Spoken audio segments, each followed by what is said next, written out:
Որպես մայր հնարավորություն տրվի, ես երեխուս տանը գոնե առողջությունը, կյանքը, ես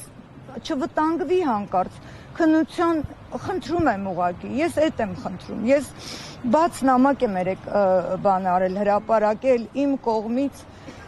հենց ես եմ խնդրել, խնդրում եմ տվեք ինձ հնարավորություն որպես մայր, ես իմ երեխային տանը իմս գողության տակ, որպես մասնագիտության բժիշկ, տիրություն անեմ մինչև դատարանը իր քննությունը կատարի, ամեն ինչ ըստ օրենքի լինի։ Այն միշտ տղաս էլ ես կասկածում եմ, որ թոքաբոր բա, հիմա ես ստեղ եմ, պետքա հələ հասկանամ Դավիթը որոշումը պետքա 12-ին բան անեն, կայացնեն, նոր հասկանամ, որ մեկին հասնեմ, մի հատ հետազոտություն անեմ։